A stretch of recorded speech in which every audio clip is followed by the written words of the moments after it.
Hey guys, Brandon here from All About DIY, and as you can see, I bought some new fish. It was sort of an impulse buy. My local fish store was selling all their cichlids, buy one, get one half off, and I just couldn't resist because I'm sure some of you know, some of you don't know, but my 400-gallon Tanganyikan tank sprung a leak, and so over the past little while here I've been resealing it and cleaning it and redoing the stand and things like that. There will be a video out on that shortly as soon as I get the tank moved back up onto the stand. I had to replace the top board because it got waterlogged. But that is besides the point. These guys are about 3.5 inches long. They're Lake Malawi cichlids. They are, I believe, Elanocara, some variant of that. Nowadays it's really hard to tell. There are so many hybrids and just subspecies and just, it's crazy. So it's really hard to identify, especially for me. I'm kind of new to the Malawi game. So, you know, if any of you guys have an opinion or you know flat out what type of peacock cichlid these are, they all seem to be different. And, you know, that's where you get into like the sunshine or I mean, they're obviously not OB, but, you know, there's like strawberry and blue regal and just oh my god, it's ridiculous how many different ones there are. So, if any of you know what these are, please let me know. And that would be greatly appreciative. But regardless, they're going in the big tank once I get that set back up. Right now they're in quarantine. This is a little 20-gallon tank, and I like to quarantine fish in small tanks. That way, if I do have to medicate, I don't have to medicate a 100-gallon tank. I can only medicate a 20-gallon tank, which saves a lot of money on medication. So if you guys are thinking about setting up hospital tanks or quarantine tanks, make them as small as possible. They're much more economical that way.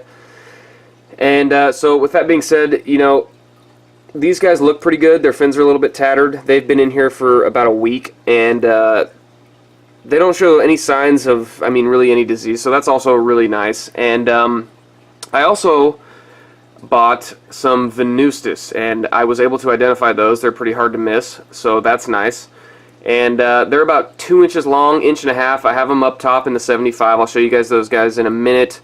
And they're also doing well. They were in quarantine for about 3 weeks. They look, I mean, I knew I could throw them in the tank straight away. They looked super healthy. Their fins were perfect. They were just active as all heck. So, but anyways, it's always a good idea to quarantine your fish before you're putting them into a main display tank. So that's what I'm trying to accomplish here. But I really like the Venustus. They seem like a really active fish. They're definitely compatible with the Elanocara, you know, like your typical Haps and Peacocks tank. They fit right in, so that's always nice. And I'm actually looking to stock the big tank with, you know, like some eye biters and, you know, like Malawi trout, and there's so many Nimbochromis, and oh my god, there's a million. So I'm just kind of learning as I go here. Like I said, I haven't been in the game very long. I'm still trying to learn what everything is and how it all works and what's compatible and what's not and what type of fish is what and who the heck knows, right? So anyways,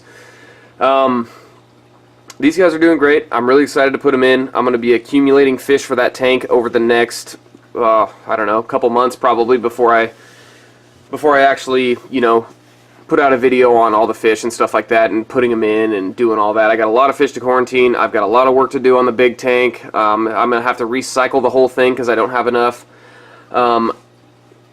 biomedia to support the tank. So it's going to be, you know, a quick cycle, but we'll see. We'll just have to check it out. Cycling a tank that big is a time-consuming process, especially when you have a lot of money wrapped up in the fish like we all do, so just want to be careful with that. Take your time. Alright, here are the Venustus. They are doing excellent in this tank. They love it in here. There's 3 of them. They're about 1.5 inches long, maybe a little bit more. It's kind of hard to tell at this point. There's my little goldhead comp in there. He's doing good. He likes it in here as well. I do realize that this is more of a South American style tank with all this driftwood. It definitely has a tendency to lower the pH, but if you properly acclimate your fish and you buy good stock from the get-go and they're healthy and you're changing your water regularly, there isn't a problem with mixing them. And it's unfortunate because a lot of people want to say bad things and say don't do it and say don't mix it, and it's just not how it is in nature, and you're doing the wrong thing. And you know, like Jason from JDO's Fish Tanks, I don't know if you guys know him or follow him, but he got kicked out of an aquarium club for doing what I'm doing right now, and I think that's BS because these fish are happy and healthy and they are eating like crazy and they are colorful And, you know, they're smaller, which means they're more susceptible to things like that. And they're just, I mean, they're having a ball in here. It's, I mean, look at him. He's just going crazy. He wants to eat so bad. And everything else in here is doing great. You know, these African cichlids come from a harder pH when, you know, they're wild caught and things like that, in the wild, obviously. But most of these fish are tank raised anyways, and they're probably in not the ideal pH. But, you know, like I said, if you acclimate your fish properly and keep your water nice, you shouldn't have a problem at all. So, these guys will hopefully continue to do great, and obviously we need to grow these guys up quite a bit more before they go into the big tank, but, you know, it's what you gotta do sometimes, you know, you gotta save some money, buy some smaller fish, and raise them up yourself. There's nothing wrong with that, I think. So we're just going to keep trucking along with these guys. I hope I got 1 male and 2 females, but, you know, it's probably the other way around, knowing my luck. But, yeah, they're doing good, rocking it.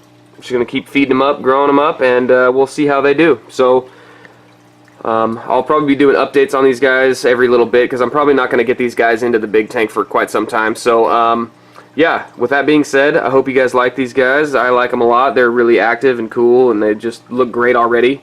So let's take a look at the Burchardi fry, and then we'll wrap this baby up. Alright, last but certainly not least are the Burchardi fry, backed by popular demand. So it's really hard to count how many there are in there, but there is, I mean, a ridiculous amount in there. You can't see them all, obviously, they're in the rocks, but I would say there's like 75 to 100 of them in there. It's crazy. They just take over. It's insane. I don't recommend these fish to anyone who's looking to do like a mixed Tanganyikan tank, like a big one with a bunch of other fish, because these guys are just going to take over, and they are excellent parents, so they're going to be beating up any fish that comes anywhere near these little fry. So, you know, word to the wise on that, but I love these fish. I think they're great looking fish. They're wonderful parents. They're a lot of fun to breed because it's just, I mean, it's effortless, really. And they're just a really cool fish. It's crazy because my local fish store sells these fish for $28 a piece as a full-grown fish. Not even as, like, you know, a breeding pair, $28 for both of them, the male and the female. No, one fish, $28. And as easy as these things replicate themselves, I don't understand it. It's crazy. So they want to buy some of these, and I don't know what they're going to pay me for them, but I'm hoping I get like $3 a piece if they're charging $28. We'll see what happens, but they said they have room for all of them and that they've been selling, so we'll see how that goes. I mean, we got a lot of time before they're sellable, but that's part of the fun.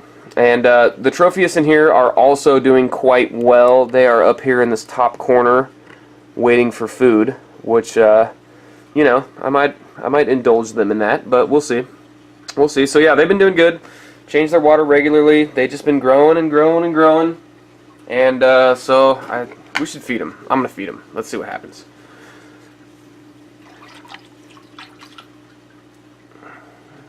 Yeah, that's what's up. Yeah, see, there's all the babies coming out. There they go. So I don't know if you can count that, but there's a crap load. So hopefully they sell for a good price, so that way I can buy more peacocks and haps for the big tank. Here's hoping. So I hope you guys enjoyed this short little video, and like I said before, if you have any idea what any of the names of any of the peacocks that I just got in the 20-gallon tank right now, please let me know, because I'm finding it extremely difficult to nail down what the heck these are. So that would be greatly appreciated. Throw it in the comments below. Let me know what you think. I want to say one more thing before I go. The guys that are running the smaller channels, and I myself, of course, am a smaller channel, you know, the guys floating around 2, 3, 4, 5, 600 subscribers, they are all putting out some really excellent content. I'm hooked on these lower channels because it's more personal, and they just, you know, we're all just learning here, and they're just pumping out some great material. So to all you guys, you know who you are. Keep up the good work. You guys are doing a great job, and you know, I wish you guys nothing but success. And thank you guys who are just watching. You might have your own tank, you may not. You may not be on YouTube, you may be. Keep up the good work, and I really appreciate all the support you guys give. And you guys have a great night. We'll catch you on the next one. Later.